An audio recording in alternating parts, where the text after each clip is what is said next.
Honestly, though, I don't know what these big tech companies are thinking because this go woke stuff is not really, this cultural war go woke stuff is not really working financially.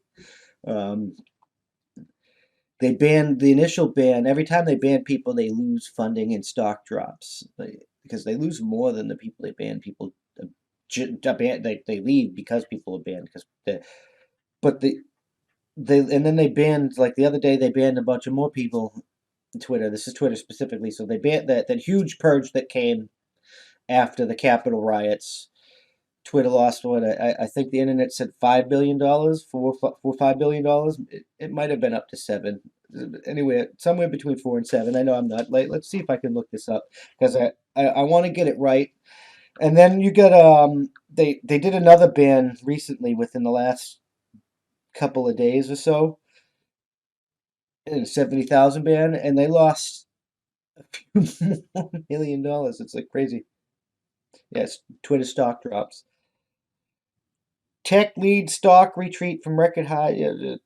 Twitter stock drops in the first trading day after Trump ban as much as 12.3% on Monday morning. Yeah, see, like, so, like, their value is plummeting, and, like, people flushed to Parler even more than they already flushed to Parler when Facebook banned, to the point where they had to attack Parler to try and continue to do what they're doing with this tech oligarchy bullshit. Seriously. And now the Parler CEO is like doing a bunch of things, but we'll get into that in a minute. I don't understand where they think this is going. Like Gab is growing, Gab is up, Minds is up, all tech is booming. There are people that created their like this. There are people that create their own platforms. This type of like mass censorship, uh, deplatforming don't work. Look at Alex Jones. They tried to deplatform that motherfucker, and he has more fucking followers than ever. He just built his own platform over at Infowars, uh, and he just, oh my god, all these people you deplatform, they just go to these protests with microphones and megaphones, and they gain more followers. You did nothing. Your deplatforming them did not stop their message. It did not. It did absolutely nothing. Absolutely nothing. You succeeded in nothing with your show of ignorance and your dick measuring contests. Absolutely nothing. You didn't get no tangible gain or no strategic value for what you did. None. None whatsoever. You just became an echo chamber. And your Gab is going to become even more of an echo chamber.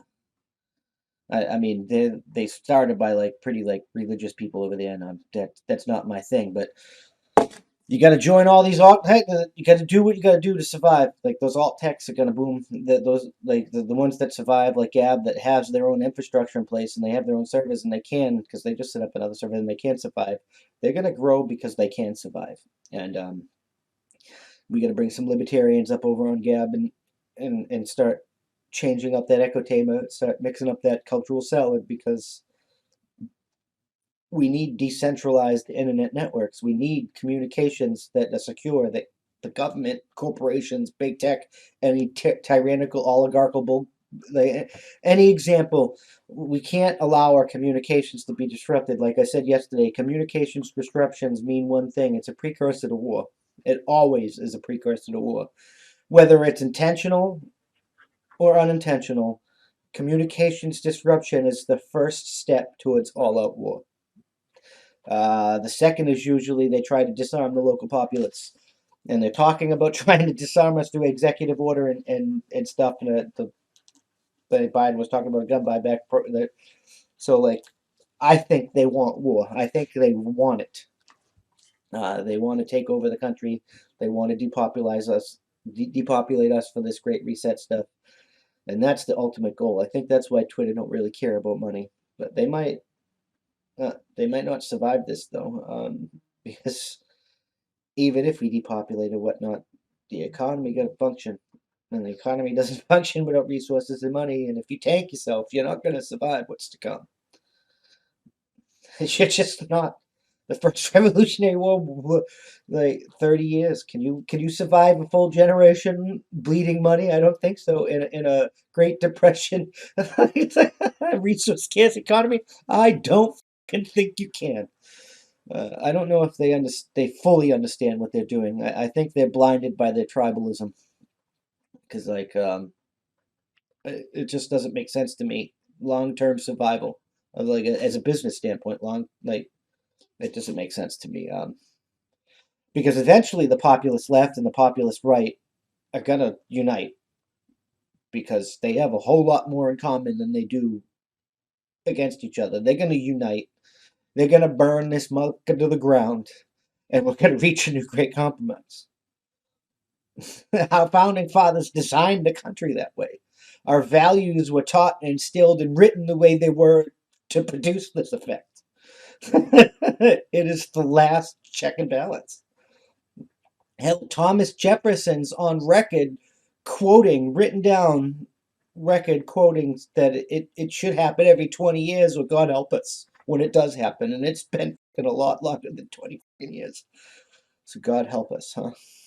But we really can't afford to be fighting each other. We have to unfuck this mess like ASAP because, like I said, China's doing beach and drills. They're doing joint military exercises in Canada. They're buying up farmland all over America, and we have to focus on ourselves. And that begins with rebuilding our communications and unfucking this tech censorship BS by creating or help grow alternate technology. And you can help. If you're tech or web savvy and you have the fundage to like create a business and sustain it and whatnot, create a web hosting service like Amazon.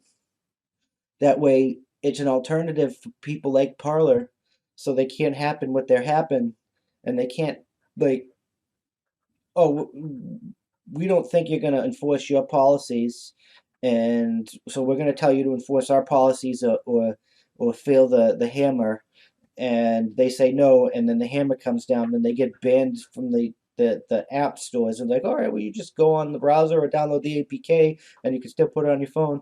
And then they were like, oh, Amazon kicks them off of their service, so they can't even host their. That type of needs to end too, and we need to create and grow alternate web hosting services for that. I don't know if there is an alternate for them for that, but I know they're they got some plans in the work that they're going to be coming out here. I hope they can survive, and we'll talk a little bit in a minute.